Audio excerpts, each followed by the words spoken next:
I've got an update on the tractor for you, show you what we figured out, what kind of type of transmission it has, and how it's looking. Hang out for a minute.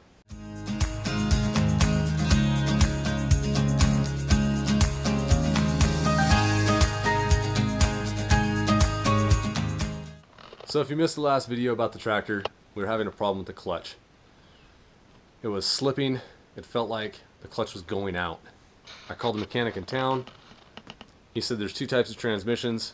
There's standard clutch type transmission and another type that I still can't remember the name of. Anyways, he said he'd come out and take a look at the tractor and tell me what type of transmission it had, give me a ballpark estimate to fix it, and then I'd figure out whether it was worth it or not. So he did come out yesterday. It was a little later and I didn't have my camera out, so this is what it is. He showed me the transmission, basically a standard clutch type transmission with your gear selector here, your high-low selector right past it, and your clutch pedal with your clutch and your bell housing. So it does have the least expensive transmission to fix if something goes wrong. He did say that he has never seen a 580, a case 580 of this year with that type of transmission, which one means it's inexpensive to fix because you can put a clutch in it. Two, parts might be a little harder to find depending on how interchangeable they are with the smaller case tractors that have this standard type transmission. But he also showed me that the clutch pedal, which has a stopper right here, so it rests up against it. And as I assumed the whole time I was driving it, the clutch pedal is supposed to be resting up against that stopper. There's supposed to be a spring that holds it up there. I just assumed it was supposed to rest up against there, but I didn't know there was a special spring that was missing on this tractor so that it doesn't hold it up against there. The pressure from the clutch was holding it up against there, which means I was somewhat riding the clutch the entire time I was operating the tractor. Kind of bad. It could have burnt some of the clutch up, or it could have just put a glaze on the clutch. Just a slight glaze on the clutch will wear off over time, and it should operate just fine for who knows how long. Who knows how much life this clutch has left in it. I'm hoping a lot, at least until I get my garage built. I can do the work myself. He showed me the adjustment to adjust the clutch pedal so that it's not riding the clutch. That adjustment is right down here. This little turnbuckle right here is the adjustment to get that clutch pedal where it needs to be. A couple half-inch wrenches, loosen it up, twist it around, get about, he said, about a half-inch of play between that stopper and the clutch pedal. He said if you can find a spring somewhere online or something, figure out where it goes.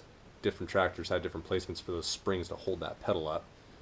Get the spring so it holds the pedal up. It's not resting on the clutch assembly inside. But it seemed to work just fine. After we did the clutch adjustment, I took it out, I put the bucket down, slowly ran up against a stump.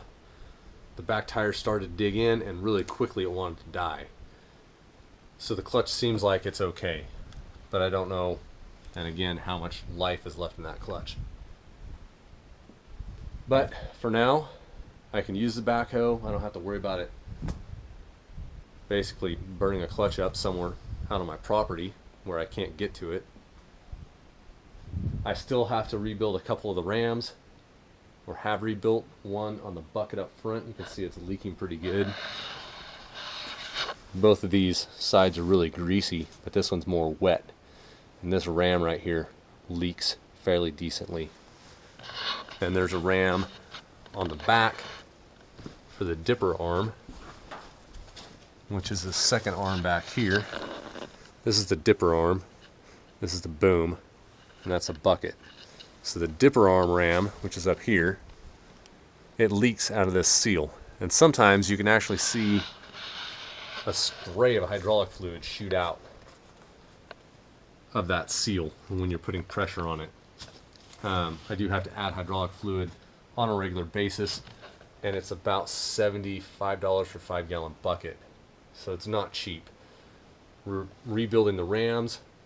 The guy further in town, about an hour and 10 minutes away, he quoted me roughly, ballpark, $250 to $300 a ram if it's just seals, to take them apart and put new seals in them.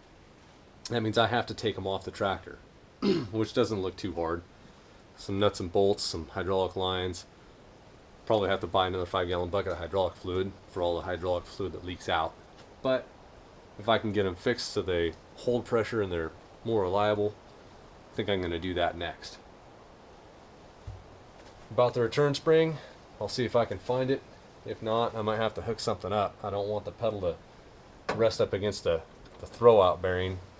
I believe right now it's resting the throwout bearing up against that pressure plate of the clutch by having that clutch pedal all the way down like that.